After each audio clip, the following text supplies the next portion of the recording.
సమాజంలో ఉంటున్న అక్క చెల్లెలను కాపాడుకునే ప్రయత్నం చేస్తున్నాం. అదేవిధంగా ముస్లిం సమాజంలో ఈ వక్ఫ్ చట్టం ద్వారా అనేక రకాల అన్యాయాలు జరుగుతుంటే, లబ్ధి కొన్ని కుటుంబాలకు మాత్రమే చేరుతుంటే వాటిని సరిచేస్తూ పార్లమెంటులో సవరణ తీసుకొచ్చి ఆ వక్ఫ్ చట్టాన్ని కూడా తీసుకురావడం జరిగింది. అదేవిధంగా మిత్రులు అందరికీ తెలుసు, మన సిద్ధాంత ప్రాతిపదిక మీద నిర్మాణమైన పార్టీ ఇది. భారతీయ జనతా పార్టీ అంటే కార్యకర్తల పార్టీ. 14 కోట్ల కార్యకర్తల బలం ఉన్న పార్టీ, 2 కోట్ల క్రియాశీల సభ్యులు ఉన్న పార్టీ, 240 లోక్సభలో 100కు పైగా రాజ్యసభలో ఎంపీలు ఉన్న పార్టీ, దేశవ్యాప్తంగా 1500 మంది ఎమ్మెల్యేలు ఉన్న పార్టీ, దేశవ్యాప్తంగా 170 ఎమ్మెల్సీలు ఉన్న పార్టీ. అదేవిధంగా 20 రాష్ట్రాల్లో ఎన్డీఏ ద్వారా అధికారంలోనూ, 13 రాష్ట్రాల్లో భారతీయ జనతా పార్టీ కాషాయ దళం ఇవాళ అధికారంలో ఉంటుంది. ప్రపంచంలోనే అతి పెద్ద రాజకీయ పార్టీ మనమే, ప్రపంచంలోనే అతి పెద్ద సంఖ్యలో కార్యకర్తలు ఉన్న పార్టీ కూడా మనమే. ఇది సిద్ధాంత ప్రాతిపదిక మీద, పునాదుల మీద నిర్మాణమైన పార్టీకి మాత్రమే సాధ్యమవుతుంది. అది అందుకనే భారతీయ జనతా పార్టీకి మాత్రమే సాధ్యమవుతుందన్న విషయాన్ని నేను ప్రజలకు మీ ద్వారా తెలియజేయగలుగుతున్నాను. मित्रों, मैं एक बात और बताना चाहता हूं कि मोदी जी के नेतृत्व में देश ने 11 साल में कितनी प्रगति की है। इन 2014 में के शुरुआत में भारत 11वीं नंबर की इकोनॉमी था, 11th नंबर की economy. Under prime minister Modi's leadership, India became the 5th largest economy. Later we became 4th largest economy, and today we are aspiring to become the 3rd largest economy of the world. 3rd largest economy. हमें यह भी ध्यान में रखना चाहिए कि अभी IMF ने, इंटरनेशनल मॉनेटरी फंड ने भारत को इकोनॉमी में ब्राइट स्पॉट कहा है. That Indian economy has a bright spot. हमें यह भी ध्यान में रखना चाहिए कि अभी जीएसटी का नेक्स्ट जनरेशन रिफॉर्म्स, जीएसटी 2.0 में जो रिफॉर्म्स हुए हैं, उस रिफॉर्म ने भारत की जनता के लिए मोदी जी की तरफ से नई दीपावली का और दशहरा का तोहफा प्रधानमंत्री मोदी जी ने दिया है. अब जीएसटी सिर्फ 2 स्लैब्स में होगा, एक 5% पर और एक 18% पर. और दैनंदिन जीवन की चीजें, उसकी जीएसटी 5% होगी और दूसरे गुड्स की 18% होगी. और हेल्थ के बारे में, हेल्थ और लाइफ इंश्योरेंस, इसकी जीएसटी 0 होगी. इस बात को भी हमको सामने रखना चाहिए. ये जनता को तोहफा देने का प्रयास प्रधानमंत्री मोदी जी ने किया. మిత్రులారా, 2014లో నరేంద్ర మోడీ గారు ప్రధానమంత్రిగా బాధ్యతలు చేపట్టిన నాడు ఈ దేశంలో ఆర్థిక పరిస్థితి ఎలా ఉందో మనకు తెలుసు. అతి దయమైన పరిస్థితుల్లో ఒక దివాలా తీసిన ఆర్థిక వ్యవస్థ మన దేశంలో ఉండేది. మనం ప్రపంచ దేశాలతో పోలిస్తే 11వ స్థానంలో ఉన్నాం. కానీ 11 సంవత్సరాల అద్భుత పాలన కారణంగా, సమర్థ పాలన కారణంగా, ఎన్నో చారిత్రాత్మక నిర్ణయాల కారణంగా ఇవాళ మనం 5వ స్థానానికి, 5వ స్థానం నుంచి 4వ స్థానానికి, 4వ స్థానం నుంచి 3వ స్థానానికి ప్రపంచ ఆర్థిక వ్యవస్థలో అతి పెద్ద ఆర్థిక వ్యవస్థల్లో వచ్చామన్న విషయాన్ని మనకు తెలుసు. దాని కారణంగా ఇంటర్నేషనల్ మానిటరీ ఫండ్, IMF ఏదైతే ఉందో ఆ సంస్థాన్ని భారతదేశం ఆర్థిక వృద్ధి రేటులో ఒక వెలుగు రేఖ లాగా ప్రపంచం ముందు ఆవిష్కరింపబడిందనే విషయాన్ని IMF చెప్పిన విషయాన్ని మనం గుర్తు చేసుకోవాల్సింది. అదేవిధంగా రాబోయే తరానికి ఈ GST 2.0 తీసుకొచ్చి, సంస్కరణలు తీసుకొచ్చి వారి జీవితాల్లో వెలుగులు నింపడం కోసం, ప్రతి ఒక్కరి జీవన ప్రమాణాలు పెంచడం కోసం ఇవాళ GST 2.0 రాబోయే తరానికి మేలు చేయడానికి ఇవాళ సంస్కరణలు తీసుకురావడం జరిగింది. దాని కారణంగా ఇవాళ దేశం మొత్తంలో సెప్టెంబర్ నెలలోనే దసరా, సెప్టెంబర్ నెలలోనే దీపావళి వచ్చిన విషయాన్ని కూడా ఇవాళ దేశ ప్రజలందరూ కూడా హర్షిస్తున్న విషయం కూడా తెలుసు. ఇవాళ గతంలో లాగా కాకుండా 4 స్లాబ్లు కాకుండా 2 స్లాబ్లు మాత్రమే ఉంటున్నాయి. 5% ఉంటుంది, 18% ఉంటుంది. నిత్యావసర వర్కులు ఏమున్నాయో 5%లో ఉంటాయి. ఇతర గూడ్స్ అన్ని కూడా 18% ఉంటాయి. అన్నిటికన్నా ముఖ్యంగా మనం మాట్లాడుకోవాల్సిన విషయం ఏంటంటే ఆరోగ్య బీమాకు సంబంధించిన GST 0గా ఉంటుంది. ఈ దేశంలో ప్రతి ఒక్కరి ఆరోగ్య సంరక్షణ చేపట్టడమే ప్రధాని నరేంద్ర మోడీ గారి ప్రభుత్వ లక్ష్యం కూడా ఈ సందర్భంగా మీకు తెలియజేస్తున్నాను. मित्रों, अगर हम बताएं तो चाहे डिफेंस हो, चाहे हमारी इकोनॉमी हो, फिर चाहे हमारे एक्सपोर्ट्स हो, फिर चाहे हमारा मैन्युफैक्चरिंग सेक्टर हो, हर एक सेक्टर में भारत ने प्रगति की है. आज एम्यूनिशंस में भारत 88% सेल्फ सफिशिएंट हो गया है. आज डिफेंस एक्सपोर्ट्स हमारा 7 टाइम्स बढ़ गया है. आज अगर हम बात करें तो विकास के दृष्टि से मेडिसिन में हम दुनिया के फार्मेसी बन गए हैं। और देश की प्रगति के लिए अगर हम ध्यान में रखें तो आज भारत 92% मोबाइल्स भारत अब प्रोड्यूस कर रहा है, मैन्युफैक्चर कर रहा है। यह भारत की तस्वीर बनी है। मित्रों, मैं ये भी बताना चाहता हूं कि भारत विकास की दृष्टि से कोई भी कसर नहीं छोड़ रहा है प्रधानमंत्री मोदी जी के नेतृत्व में। మిత్రులారా, ఈ గత 11 సంవత్సరాల్లో అనేక రంగాల్లో, అది రక్షణ రంగం కావచ్చు, ఎగుమతులు కావచ్చు, లేదా తయారీ రంగం కావచ్చు, మనం అద్భుతమైన ప్రగతిని సాధించాం. దాని కారణంగానే ఇవాళ 88% స్వయం సమృద్ధిని సాధించాం. రక్షణ రంగంలో 7 రెట్లు ప్రగతిని సాధించాం. అదేవిధంగా ఒక ప్రపంచం ముందర మందుల తయారీ విషయంలో అత్యధిక దేశాలకు మనం ఇవాళ ఎగుమతులు చేస్తూ ఒక ఫార్మసీ సెంటర్గా కూడా ప్రపంచ దేశాలు కూడా ఒక మందుల తయారీ హబ్గా కూడా మన భారతదేశం తయారైంది. అదేవిధంగా అభివృద్ధిలో అన్ని రంగాల్లో కూడా ఈ దేశాన్ని పరిగెలు పట్టించే ప్రయత్నం జరుగుతూ ఉంది. मित्रों, मैं एक बात और बताना चाहता हूं कि मोदी जी के नेतृत्व में और चंद्रबाबू नायडू के नेतृत्व में आंध्र प्रदेश भी पीछे नहीं है। आंध्र प्रदेश ने भी तरक्की की है। आज आंध्र प्रदेश में नेशनल हाईवेज डबल हो चुके हैं। आज अर्बन डेवलपमेंट में अमृत में 3,000-3,500 करोड़ रुपए खर्च हुए हैं। स्मार्ट सिटी में काकीनाडा, तिरुपति, अमरावती में लगभग 2,046 करोड़ रुपए खर्च हुए हैं। पोर्ट्स और फिशरीज में 2,500 करोड़ रुपए में 14 पोर्ट प्रोजेक्ट्स पर काम चल रहा है। सागरमाला में 8 फिशिंग हार्बर्स और 3 फिश लैंडिंग सेंटर्स ये बन रहे हैं। और उसी तरीके से काकीनाडा और वाइजाग के मॉडर्न हार्बर्स के मॉडर्नाइजेशन के लिए तीव्र गति से काम हो रहा है और कुल मिलाकर के 2,500 करोड़ रुपए इस पर खर्च हुए हैं। अगर मैं शिक्षा की बात करूं तो मुझे खुशी है कि आंध्र प्रदेश अब now Andhra Pradesh is becoming an educational hub. नया IIT, Indian institute of technology, नया IISER, नया Indian institute of management, all India institute of management medical sciences, IIPE, IIFT, NIT, central university, tribal university, CIPET, agriculture university, ये सभी की सभी प्रधानमंत्री मोदी जी के नेतृत्व में एनडीए की सरकार ने आपको दिया है, आंध्र प्रदेश को दिया है।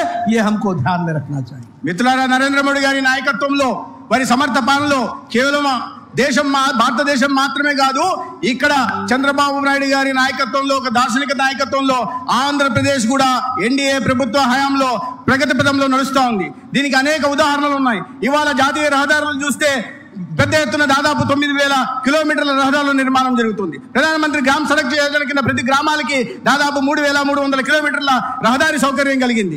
అదేవిధంగా అమృత్ పథక్ కింద Atal mission for rural reservation and urban transformation కింద ఈ రాష్ట్రంలో 3,334 కోట్లతో 32 మున్సిపాలిటీల్లో అభివృద్ధి కార్యక్రమాలు జరుగుతున్నాయి. ఇక స్మార్ట్ సిటీకి వస్తే ఇవాళ 4 స్మార్ట్ సిటీల్లో 2,000 చొప్పున ఇవాళ అభివృద్ధి కార్యక్రమాలకు చెప్పించడం జరిగింది. సాగరమాలకు సంబంధించి 14 పోర్ట్లను 2,500 కోట్ల నిర్మాణం చేస్తున్నాం. అదేవిధంగా 8 ఫిషింగ్ హార్బర్లు కానీ 3 ఫిష్ ల్యాండింగ్ సెంటర్లను కానీ రాష్ట్ర వ్యాప్తంగా నిర్మాణం జరుగుతోంది. అదేవిధంగా విశాఖపట్నం, కాకినాడలో పోర్టుల అభివృద్ధీకరణ, ఆధునికీకరణ కూడా జరుగుతోంది. ఇక విద్యా సంస్థల విషయానికి వస్తే దేశంలో ఎక్కడ లేని విధంగా ఇవాళ విద్యా సంస్థలు ఆంధ్రప్రదేశ్లో ఉంటున్నాయి.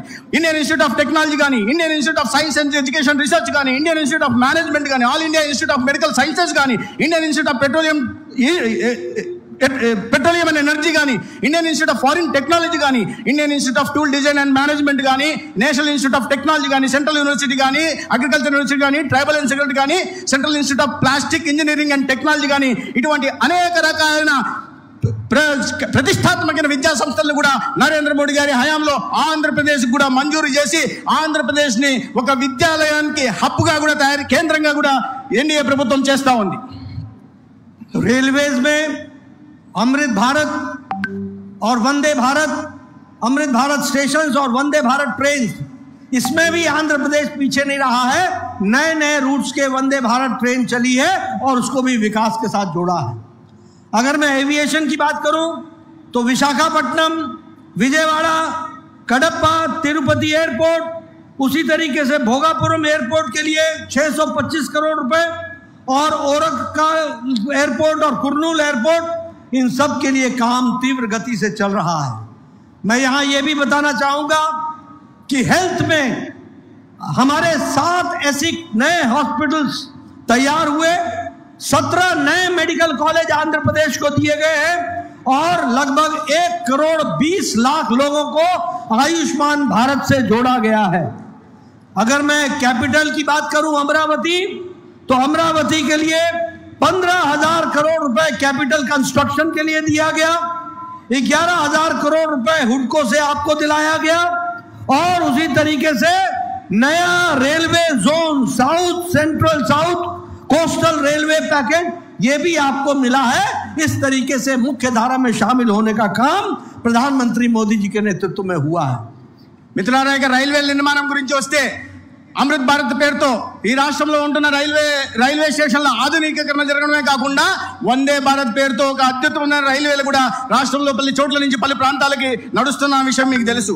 అదేవిధంగా ఏవియేషన్ కి విమానాశ్రయాల గురించి వస్తే ఈ రాష్ట్రంలో అనేక విమానాశ్రయాలను అభివృద్ధి చేశాం. విశాఖపట్నం కానీ, విజయవాడ కానీ, కడప కానీ, తిరుపతి లాంటి ఎయిర్పోర్ట్లని, విమానాశ్రయాలను అభివృద్ధి చేయడమే కాకుండా ఇవాళ భోగాపురంని 625 కోట్లతో కొత్త ఎయిర్పోర్ట్ కూడా నిర్మాణం జరుగుతుంది. అదేవిధంగా కర్నూలులోని ఓరుకల్లులో కొత్త విమానాశ్రయం ప్రారంభమైపోయి ఆపరేషన్లో ఉంది. ఇక ఆరోగ్య విషయానికి వస్తే ఈ రాష్ట్రంలో 6 కొత్త వైద్య సంస్థలను ప్రారంభించడం జరిగింది. 17 మెడికల్ కాలేజీలను కూడా ఈ రాష్ట్రానికి కేంద్ర ప్రభుత్వం ద్వారా మంజూరు చేయడం జరిగింది. 1,20,00,000 మందికి ఇవాళ ఆయుష్మాన్ భారత్ ద్వారా లబ్ధి జరుగుతుంది, ఆరోగ్య సంరక్షణ జరుగుతుంది. అదే సందర్భంలో ఈ అమరావతిలో రాజధాని నిర్మాణానికి కట్టుబడి ఉన్నామని సంకేతాలను ఇస్తూ 15,000 కోట్లు వరల్డ్ బ్యాంకు నుంచి రుణం తీసుకొని దాని రాష్ట్రానికి గ్రాంట్ రూపంలో ఇవ్వడం కానీ, లేదా ఆడుకో నుంచి 11,000 రూపాయల్ని రుణ రూపంలో అందించి ఇవాళ రాష్ట్రాన్ని, రాజధాని నిర్మాణాన్ని నిర్మించే దిశగా కూడా ప్రయత్నం చేశాం. అదే సమయంలో ముఖ్యంగా విశాఖ ప్రాంతంలో మేము ఇచ్చిన హామీ మేరకు ఇవాళ దక్షిణ కోస్తా ప్రాంతంలో కొత్త రైల్వే జోన్ ను కూడా ప్రారంభించి ఇవాళ పనులు కూడా శరవేగంగా నడుస్తున్నాయి. జీఎంల వాళ్ళ నియామకాలు కూడా ఏర్పాటైపోయాయి. अगर मैं मेगा प्रोजेक्ट्स की बात करूं तो 1,85,000 करोड़ रुपए, 1,85,000 crores have been decided for NGEL green hydrogen, और ये पुडी मडक्का में इसके लिए सैंक्शन हुआ है। उसी तरीके से बल्क ड्रग पार्क के लिए 2,000 करोड़ रुपीस नाकापल्ली में उसके लिए सैंक्शन हुआ है। और आपको सबसे खुशी की बात बताना चाहता हूं कि सेमीकंडक्टर मैन्युफैक्चरिंग फैसिलिटी के लिए 468 करोड़ रुपए को अभी यूनियन कैबिनेट ने आंध्र प्रदेश के लिए सैंक्शन करके दिया है। इसको भी हमको ध्यान में रखना चाहिए।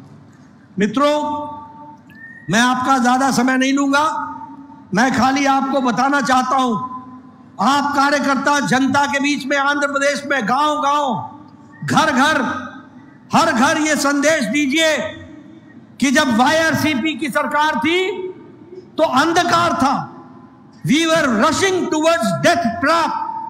It was a government of non-performance. It was a government of non-governance. It was full of corruption. और आज मोदी जी के नेतृत्व में जब एनडीए की सरकार आंध्र प्रदेश में चल रही है तो हम उजाले की ओर बढ़ रहे हैं. We are going towards the brightness. We are going towards the development. और मैंने आपके सामने डेवलपमेंट की सारी सूची आपके सामने रखी है. We should understand, हमें यह समझ लेना चाहिए, राजनीति, पॉलिटिक्स, पॉलिटिकल पार्टी वो लोगों के लिए है, वो जनता के लिए है, वो जनता के विकास के लिए है, वो देश के भले के लिए है.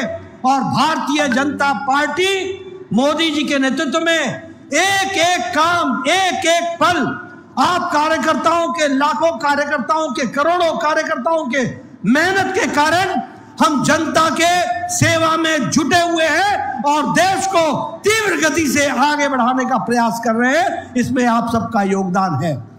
इस यात्रा के लिए मैं फिर से आपको बधाई देता हूं और आपसे निवेदन करता हूं कि इसी जोश के साथ आप आंध्र प्रदेश की धरती पर काम कीजिए.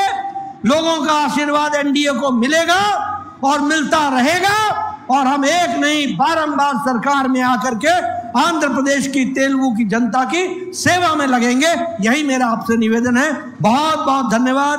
जय भारत, जय आंध्र।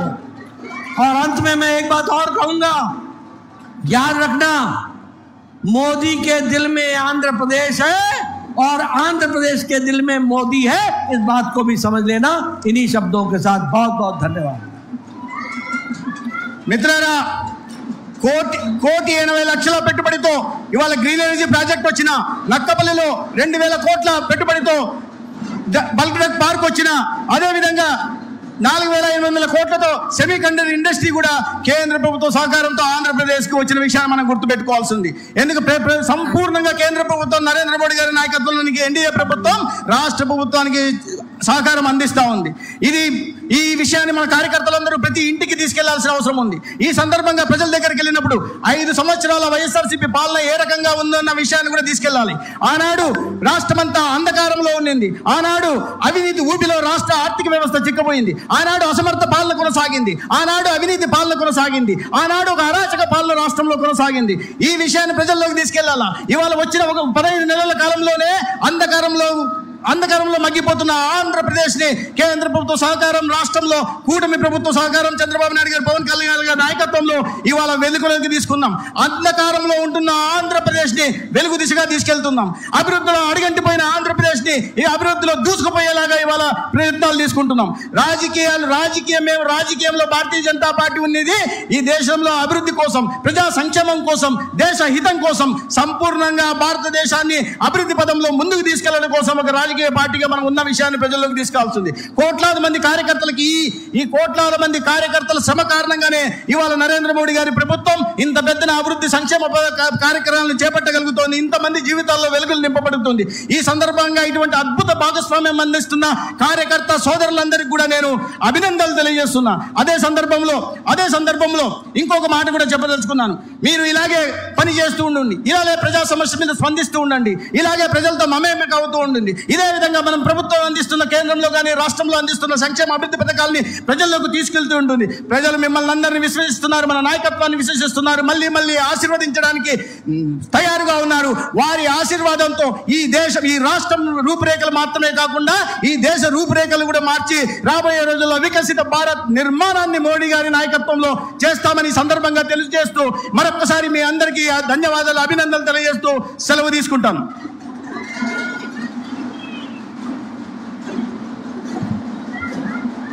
శ్రీ జయప్రకాష్ నడ్డా గారికి అలాగే సత్యకుమార్ గారికి ధన్యవాదాలు తెలియజేస్తూ ఈ సారథ్యం కార్యక్రమానికి ముఖ్య అతిథి వచ్చినటువంటి జేపీ నడ్డాజీ గారికి, అలాగే మన రాష్ట్ర అధ్యక్షులు పివిఎన్ మాధవ్ గారికి, అలాగే శివప్రకాష్ గారికి, మన national joint organising secretary Shivprakash భూపతిరా, ఆనరబుల్ సెంట్రల్ మినిస్టర్ ఎంఓఎస్ భూపతిరా శ్రీనివాస్ వర్మ గారికి, మన స్టేట్ మినిస్టర్ సత్యకుమార్ యాదవ్ గారికి, మన ఎమ్మెల్యే శ్రీ విష్ణు మహారాజ్ గారికి, అలాగే స్టేట్ ఆర్గనైజింగ్ సెక్రటరీ మధుకర్జీ గారికి, అనకాపల్లి ఎంపీ సీఎం రమేష్ గారికి, మన MLC X state president Somu Veerraju గారికి, హెచ్ఆర్ల ఎమ్మెల్యే ఎన్ ఈశ్వరరావు గారికి, ఎంపీ రాజ్యసభ పాకా సత్యనారాయణ గారికి, ఎమ్మెల్యే విజయవాడ వైవి సుజా చౌదరి గారికి, అలాగే ఎమ్మెల్యే కైకులూరు కామినేని శ్రీనివాస్ గారికి, ఎమ్మెల్యే జమ్మలమగుడు శ్రీ ఆది నారాయణ రెడ్డి గారికి, అనపర్తి ఎమ్మెల్యే రామకృష్ణారెడ్డి గారికి, ఆదోని ఎమ్మెల్యే పార్థసారథి గారికి, ఎంపీ ఆర్ కృష్ణయ్య గారికి, అలాగే ఎమ్మెల్సీ జకీరా ఖానం గారికి, ఎక్స్ ఎంపీ రాజ్యసభ జీవన్ నరసింహ గారికి, అలాగే ఈ కార్యక్రమానికి వచ్చినటువంటి భారతీయ జనతా పార్టీ కార్యకర్తలకు, అలాగే మీడియా సిబ్బందికి, పోలీసు వారికి అందరికీ కూడా పేరు ధన్యవాదాలు తెలియజేస్తున్నాం.